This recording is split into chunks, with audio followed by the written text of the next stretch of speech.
mensageiros a dizer: estou fazendo uma grande obra, de modo que não poderei descer, porque cessaria esta obra enquanto eu a deixasse e fosse ter convosco.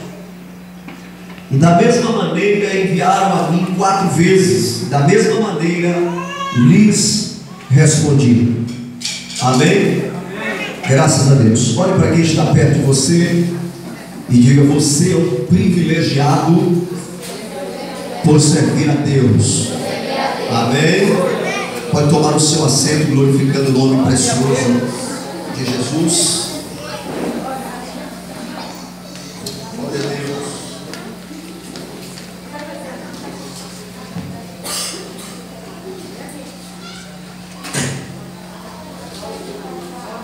Meus amados irmãos, eu quero felicitar a congregação Shekinah, congregação aniversariante. Na verdade, a Assembleia de Deus Seadema em Canaã é, nesse momento, alvo das nossas felicitações, porque aqui se iniciou esse projeto.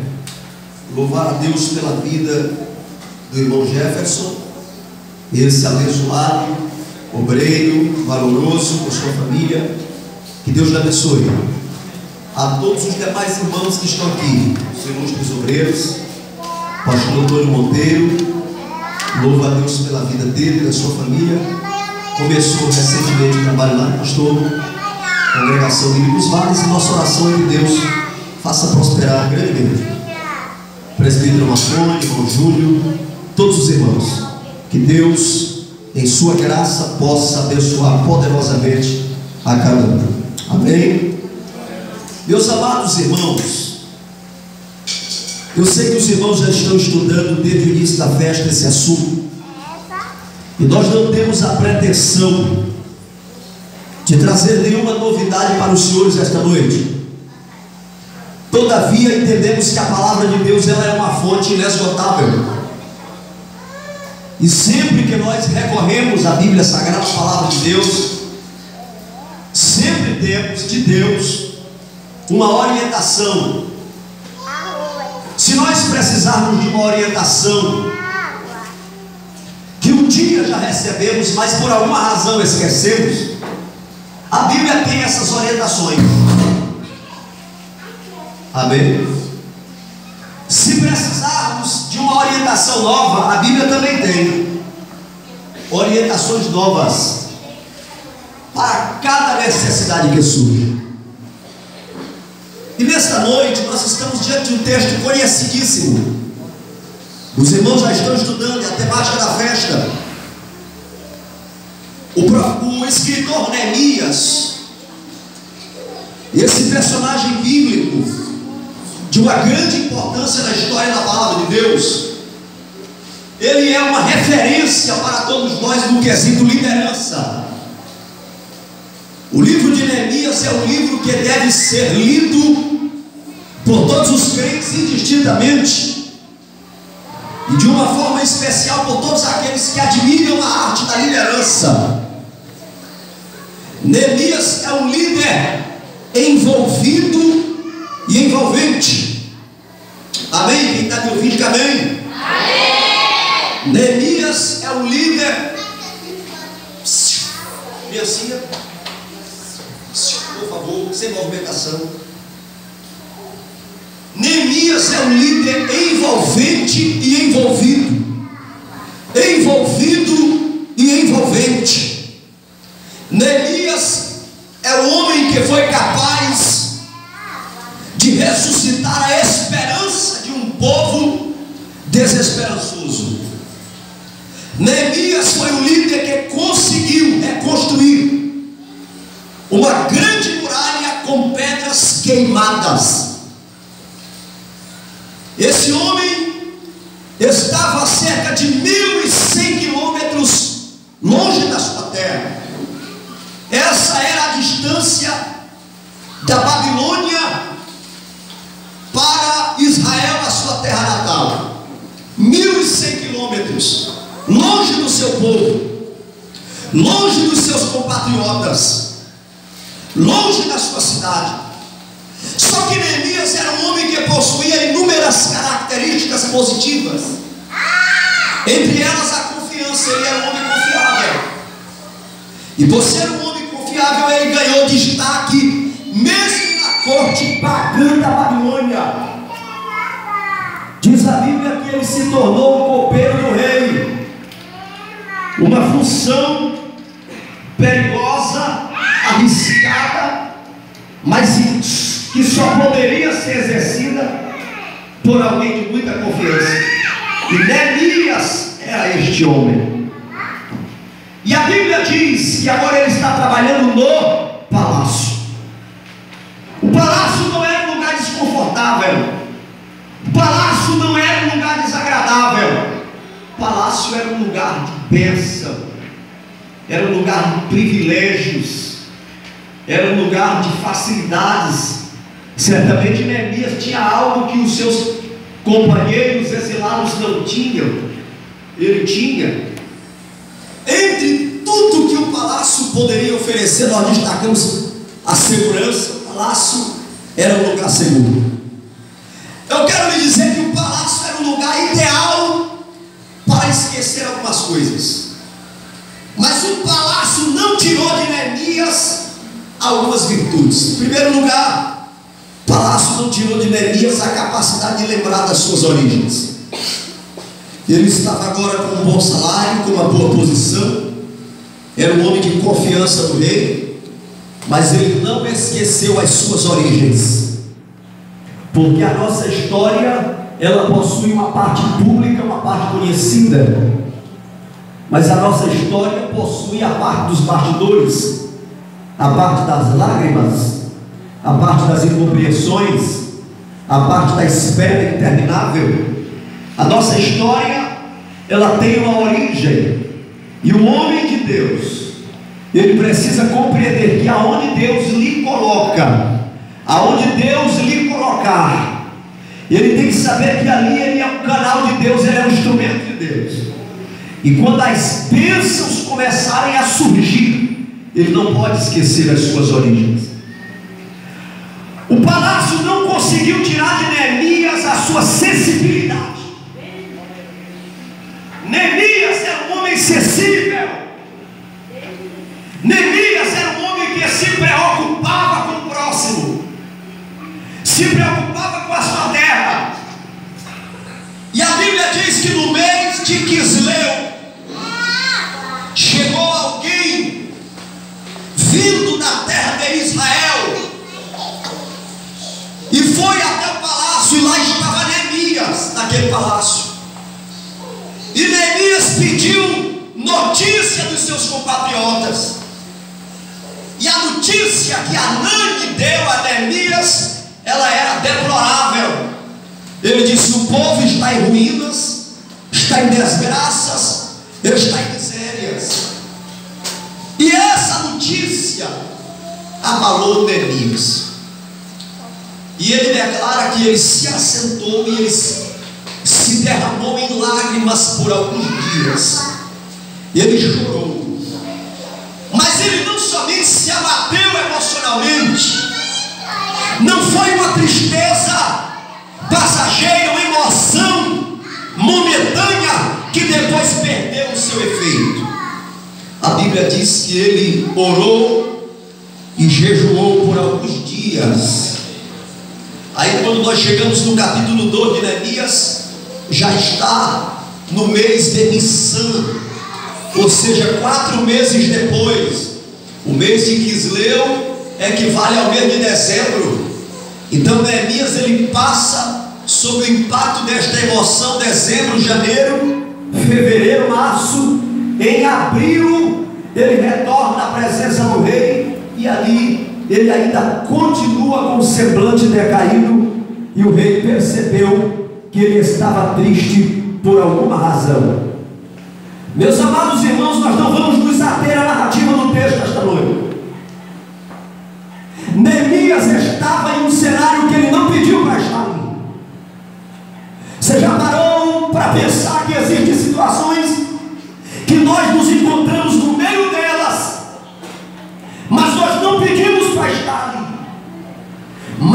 por permissão de Deus nós estamos ali.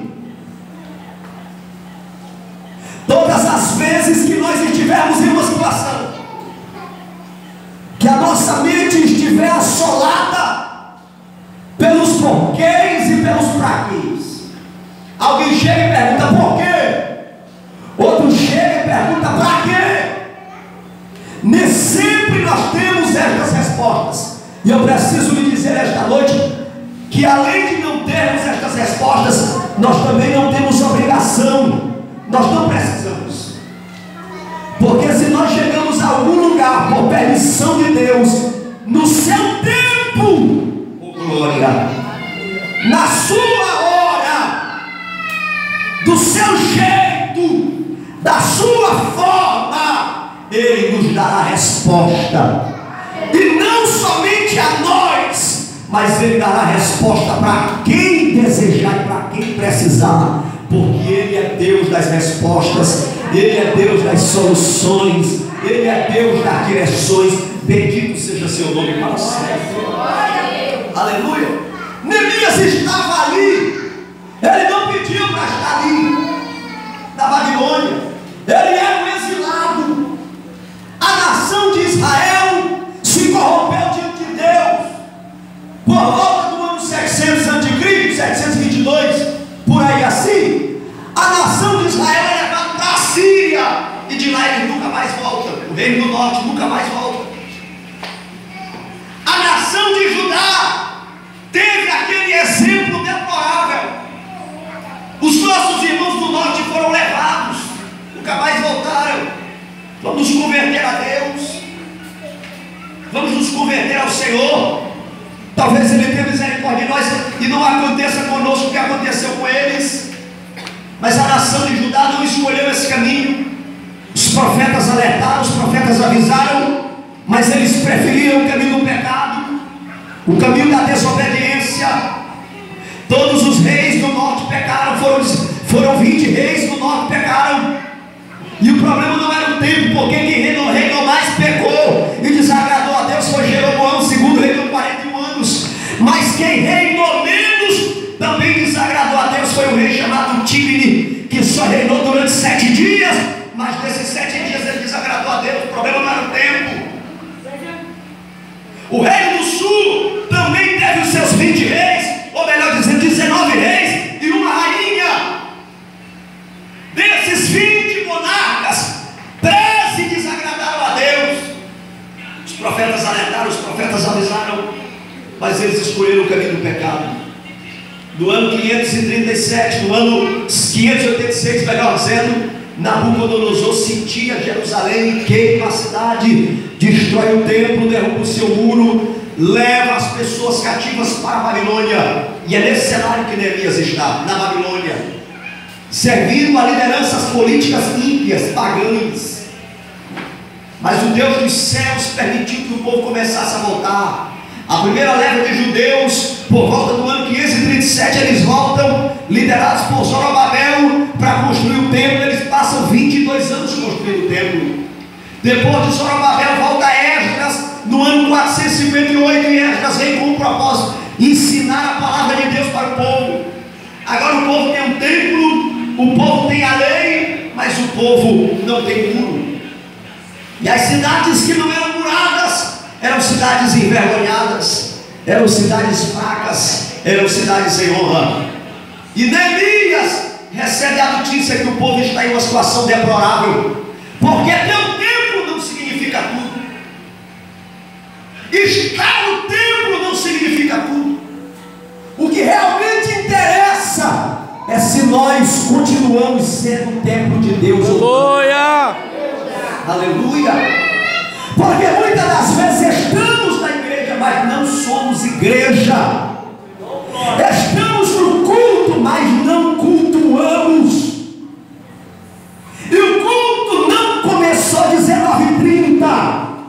19h30 começou a reunião coletiva, mas o culto a Deus ele começa na sua casa. Quando você decide que vem para o templo adorar a Deus, você já começou a cultuar, escolhendo a roupa, preparando os meninos, vindo no caminho, você já está reconhecendo reconhecendo a soberania do Deus do céu. Aleluia, Deus. E o povo de Jerusalém tinha templo, mas não estavam vivendo de forma que agradasse a Deus. E Neemias agora sabe desta notícia lá na Babilônia. E ele orou. Ele orou porque uma das marcas do caráter de Neemias era exatamente se importar com aquilo que Deus se importa. E eu gostaria de perguntar isso para os senhores e para as senhoras que vieram para o culto. Você se importa com aquilo que Deus se importa? Quem está me ouvindo, diga amém. Você se importa com aquilo que Deus se importa? Você já parou para perceber que tem momento que a gente faz questão de não se importar com aquilo que é essencial para Deus? Tem coisas que estão muito claras na Bíblia, que não dá para fingir que não está vendo.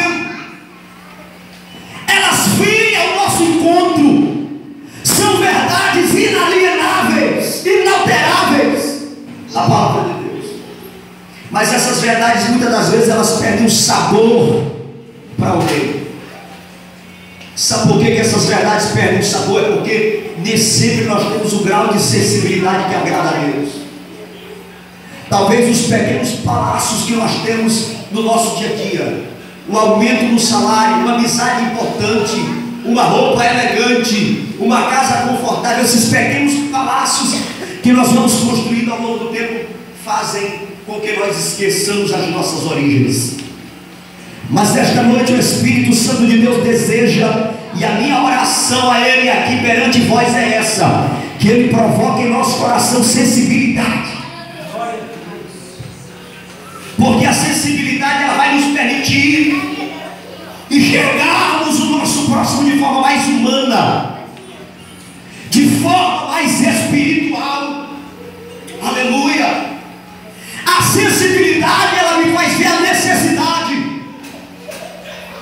Se eu vejo a necessidade, eu sou sensível. Essa sensibilidade que há no crente, ela leva o crente para as sombras do altar, para a oração. Oh glória! Oh aleluia! Glória a Deus! Nós estamos na doce e gloriosa presença de Deus, senhores e senhoras que vieram para o culto esta noite. Neemias não foi apenas sensível. Lá no Salmo, o Salmo de número 126, a Bíblia diz assim: quando voltávamos do cativeiro para Sião, estávamos como os que sonham. Então a nossa boca se encheu de riso e os nossos lábios de cântico. Então se dizia que as nações grandes coisas que o Senhor a eles. Aí o salmista diz assim: com efeito grandes coisas fez o Senhor por nós, e por isso estamos alegres. Eu vou finalizar o texto. Lá no final, o texto diz que aquele que leva a preciosa semente andando e chorando voltará, sem dúvidas, com os seus molhos. Nós vemos aqui que a semente é preciosa. Estou falando de sensibilidade. A semente é preciosa, mas quem carrega esta semente precisa de movimento e lágrimas, andando e chorando. Porque tem pessoas que andam, mas não choram. Tem pessoas que fazem, que carregam, que suam a camisa, mas não tem sensibilidade na presença de Deus. Pode até fazer na terra, mas aquilo que é feito na terra para Deus é palha, é madeira e é feno. Agora tem gente que tem lágrimas, mas não tem ação. Ele até chora, ele até tem sensibilidade, mas ele não anda. As lágrimas sem ação não representam nada para Deus. Aquele que leva a preciosa semente andando e chorando. Neemias, ele chorou e ele orou durante 4 meses. E quando ele chega na presença do rei, irmãos, não dá para disfarçar aquilo que está dentro de nós. Oh glória a Deus! Aleluia, Deus! Quando Deus faz uma obra em nós interiormente, ela se exterioriza. Se eu sou crente por dentro, alguém vai perceber essa crença por fora. Se eu sou santo no meu coração, essa santidade vai ser expressa de alguma forma. Eu vou ver, alguém vai ver. Neemias chega na presença do rei, ele está triste, os irmãos conhecem a história. E o rei percebe que ele tem, pergunta, Neemias explica por que não está alegre. Mas ele não somente explica, ele se coloca como instrumento de Deus para a realização do milagre. Oh glória! Aleluia! Você já parou aqui para perceber os estágios? Primeiro, Neemias, ele não se esquece das suas origens. Segundo lugar, ele é um homem acessível. Terceiro lugar, ele é um homem de oração. Irmãos, a nossa sensibilidade diante de Deus, a nossa oração em favor dos necessitados, a nossa oração em favor da obra, sabe o que é que isso cria? Isso vai criando um cenário. Quando você vai perceber, você está no epicentro do projeto de Deus. Oh glória!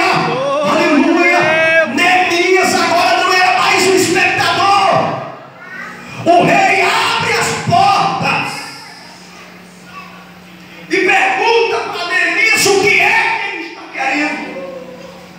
Neemias era um homem de oração. No livro de Neemias aí vê 11 vezes Deus mostrando que Neemias ora. E quando o rei pergunta, ele responde: se é do agrado do rei, e se o teu servo é aceito em tua presença, peço-te que me envies ajudar.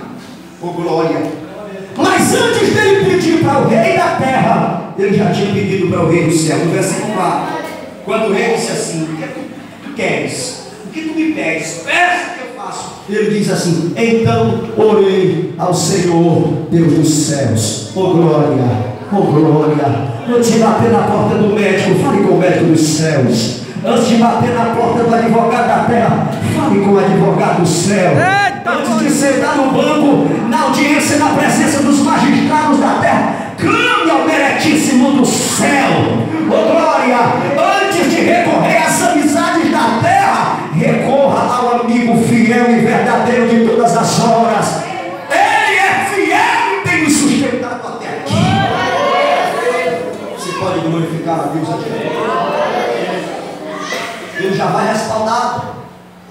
E o rei abre as portas. Mas tudo isso começa na sensibilidade. E eu estou inquieto para dizer isso aqui esta noite. Para ser discípulo de Jesus tem que ter sentimento aqui de Neemias. Uma certa vez lá em Mateus capítulo 22, a partir do versículo 34, os fariseus chegaram até Jesus. E a Bíblia diz assim: percebendo os fariseus que Jesus fizeram estar nos seus emudeceram, fizeram-lhe então uma pergunta: bom mestre, qual é o maior mandamento de todos? Jesus respondeu: o maior mandamento é amarás o Senhor teu Deus de todas as tuas forças, de toda a tua alma, de todo o teu sentimento. O segundo semelhante a ele, amarás o teu próximo como a ti mesmo. Aí Jesus disse assim: destes mandamentos depende toda a lei e os profetas. Aleluia. Glória a Deus. Aleluia. 1 Coríntios capítulo 12, Paulo finaliza o capítulo 12 dizendo, quando ele termina de falar dos 9 dons espirituais: palavra da sabedoria, discernimento de espíritos, palavra do conhecimento, profecia, dom de curar, que mais? Dons da fé, todos os dons, interpretação de línguas estranhas, profecia. Quando ele cita os 9 dons espirituais, aí Paulo finaliza dizendo assim no capítulo 12, finalzinho do capítulo, ele diz: porém eu vos mostrarei o caminho mais excelente. Aí começa o capítulo de número 13, ele falando do amor. O amor é o caminho mais excelente. Agora vamos estreitar aqui. Jesus coloca a gente na parede. Tem umas igrejas aí que estão dizendo que estão colocando Jesus na parede, estão dando data, prazo, tem 5 dias para fazer o milagre. Ninguém consegue colocar Jesus na parede. Agora ele, vez após outras, a gente lendo na Bíblia, a gente fica no canto, na parede. João capítulo 13, versículo 35, Jesus disse assim: nisto conhecereis que sois os meus discípulos, se vos amardes uns aos outros. Se eu não tenho a capacidade de amar o meu irmão, se eu não tenho a sensibilidade de pegar na mão, de abraçar, de me alegrar em vê-lo, eu posso ser pregador, mas eu não sou discípulo ainda. Eu posso ser cantor, pastor, mas eu não sou discípulo ainda. Eu posso ser administrador, mas eu não sou discípulo ainda. Eu posso ter minha credencial de ministro, posso ser pastor, bispo, apóstolo, mas eu ainda não sou discípulo de Jesus Cristo. Eita, glória a Deus! Aleluia! Observe que o palácio era muito encantador, o palácio era muito agradável, o palácio era muito sedutor. O que o palácio tinha? O palácio tinha segurança. Quem ia roubar Neemias no palácio? Quem ia assassiná-lo? O palácio de alimentação. Mas uma notícia transforma para Neemias o palácio do deserto. A partir daquele momento, o presbítero Marconi, o palácio não fazia mais nenhum sentido para Neemias. O seu coração estava onde o coração de Deus está. O coração de Neemias estava aonde o coração de Deus estava. Neemias se preocupou com o que Deus se preocupava. Neemias passou a chorar por aquilo que feria o coração de Deus. Aleluia, Deus! Essa sensibilidade vai empurrando Neemias. Sai das margens, Neemias. Sai das beiradas. Desescora do mundo. Sai da cerca. Sabe aquele culto que você vai e você não quer participar? Quem usa gravata, tem dia que vai, não, hoje eu vou sem gravata para o dirigente não me dar oportunidade. Hoje eu vou ficar lá de longe. Tem vezes que se planeja fazer um sinal. Se me chamar para cantar, eu toco na garganta, ele já vai entender o que está acontecendo. Isso é falta de sensibilidade. Porque quando eu sou sensível com a obra de Deus, essa sensibilidade ela tem um poder de atração. E essa atração não é para longe, essa atração é para o epicentro. É para o meio do negócio. Pega na mão desse crente que Deus colocou perto de você. Aleluia! Glória, glória a Deus! Aleluia! E diga para ele: Deus não quer te ver longe do projeto. Deus quer te ver no meio desta causa. Segure na mão, sai pregar comigo agora. Diga para ele: Deus conta com você. Não é que Deus precisa de você. Nunca diga para ninguém que Deus precisa dele. Deus não precisa de mim, Deus não precisa de você. Não é questão de precisar, é questão de preferência. Deus não precisa da senhora, Deus não precisa de você. Ele preferiu receber você. Ele preferiu te usar. Você acha que ele precisa de mim? Você está enganado. Ele não precisa de mim. Ele preferiu, pela sua misericórdia, me usar. Ele preferiu me usar. Nesta noite o Espírito Santo está querendo que você encontre o seu lugar de servo outra vez. Você está se sentindo muito grande. Show de raça, candarabá. Procure o teu lugar de servo. Na posição de servo, teu coração vai bater mais forte. Aleluia. Na posição de servo você vai ter uma visão generosa.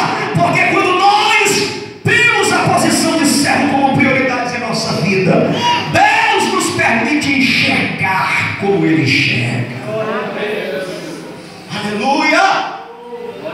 Aleluia. Neemias agora vai para a sua terra, a terra da desesperança. Oh glória! A terra da desesperança, a terra seguros, a terra da cidade fantasma. Você conhece a história? Quando ele chega ali, meus amados irmãos, ele não chega mais como servo. Você pode ver que a Bíblia vai mudar a linguagem. Na Babilônia ele era copeiro do rei. Ele era o servo do rei. Mas quando ele chega em Judá, agora ele é o governante. Agora ele é o agente do milagre. Você está entendendo o que Deus está falando aqui esta noite? Você está entendendo o que Deus deseja conosco? Você está entendendo? O que é que estavam dizendo de Jerusalém? É a cidade da falta da esperança. É a cidade do desespero. É a cidade que o povo tem templo, mas não tem Deus. Porque se tivesse Deus, não estavam vivendo nessa miséria. Neemias tem as pessoas piores para trabalhar. Neemias não tem uma equipe boa. Neemias tem a pior equipe. Porque é um povo esquecido, humilhado. Lá na frente de Neemias vai dizer: os governadores que foram antes de mim usurparam o povo, roubaram o povo, foram desonestos para com o povo, era um povo desconfiado com liderança. Aquele povo que Neemias estava trabalhando era um povo difícil, era um povo que estava ali escabriado com liderança, um povo que não tinha perspectivas para o futuro. Olhe para cá. Mas há um sinal muito grande que nós estamos na direção certa. Primeiro sinal que nós estamos na direção certa é que Deus vai nos colocar como agente do milagre. Esse é o primeiro sinal. Deus vai nos colocar como instrumento do milagre. Esse é o sinal para a sua vida. Feche os seus olhos e erga a sua mão, por gentileza, em nome de Jesus. Você veio aqui atrás do milagre. Você vai para o culto quantas vezes na semana atrás do milagre? Você vai para a igreja para receber o milagre. Eu tenho uma palavra diferente para você essa noite. Hoje você não vai receber um milagre. Hoje, assim diz o Senhor, você é o milagre. Eita, glória a Deus. Oh, glória a Deus. Você é o milagre que a Assembleia de Deus se Adema precisa. Você é o milagre que este bairro precisa. Você é o milagre que a tua família precisa. Oh glória, estou sentindo a presença de Deus aqui nesta casa. A glória de Deus está visitando corações sensíveis. Feche os seus olhos e comece a clamar pela presença de Deus. Porque nesta noite eu quero lhe dizer, debaixo do sangue de Jesus, que você é o milagre que a tua família precisa. Você é o milagre que a tua escola precisa.